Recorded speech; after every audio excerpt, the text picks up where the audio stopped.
بتاريخ 19 تشرين الثاني بدأت أردوغان باستهدافاته بهجومه على مناطق شمال شرق سوريا بأكملها، بالاستهدافات بالطائرات المسيرة والطائرات الحربية ومدافع الثقيلة.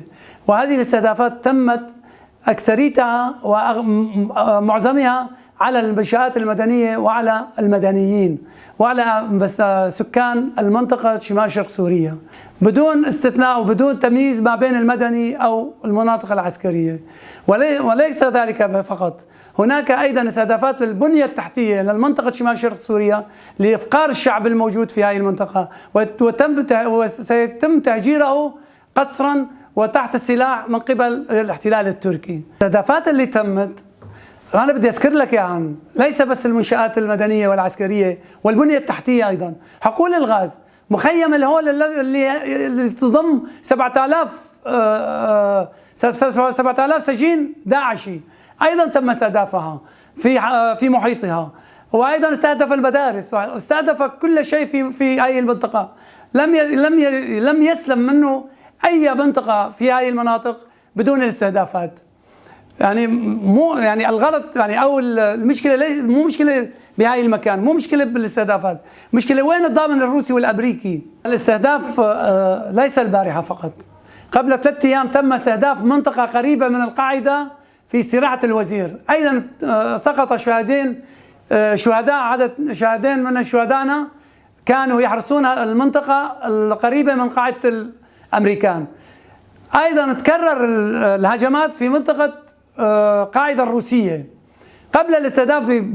يعني رأينا القوات العسكرية الروسية تنسحب من مناطقها، تم الاستهداف. بعد الاستهداف بنص ساعة القوات الروسية كمان عادوا على قواعدهم.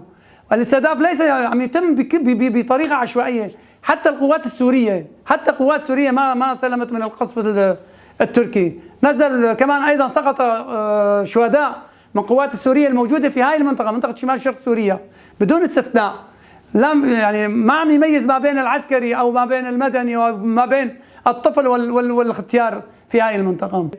شو هي هدفها؟ هدفها الأول والأخير احتلال مزيد من الأراضي شمال شرق سوريا وتغيير ديموغرافي في منطقة شمال شرق سوريا وتهجير شعبها الأساسي في هاي المنطقة. الهجوم البربري على شعبنا معروف من تاريخ من زمان، هو هدفه تغيير ديموغرافي في هاي المنطقة.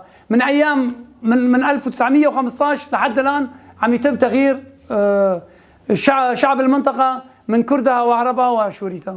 نناشد أهلنا شعبنا أنه لا يخاف ولا يترك أراضيه، لأنه هدف الهجمات هي أكثر شيء تهجيرنا. عندما يتم تهجير شعبنا أيضا هناك يعني سنعطي الفرصة لمهاجمة واحتلال بقية ما تبقى من أراضينا.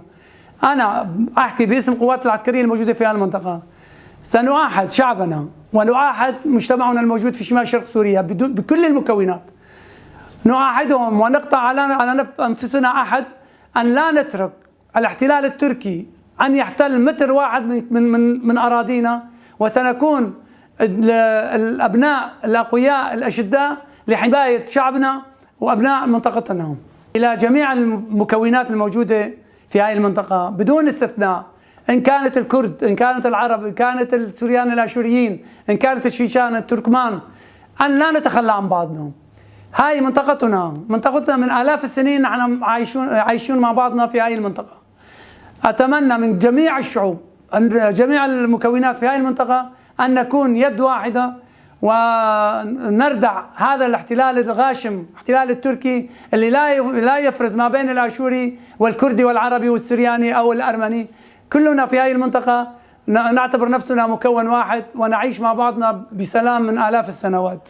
نطالب من الدول الضامنة أن يقوموا بعملهم، يقومون بالتزاماتهم بوقف هذا الهجوم الغاشم على منطقة شمال شرق سوريا، على منطقة المضحيين، منطقة اللي ضحت ب 12,000 شهيد كرمال حرية وكرمال الديمقراطية وكرمال الكرامة. ونحن اللي حاربنا داعش بقواتنا القسد، نحن اللي كسرنا داعش وقدمنا شهداء كرمال هاي المنطقة وكرمال الشعب السوري بالكامل.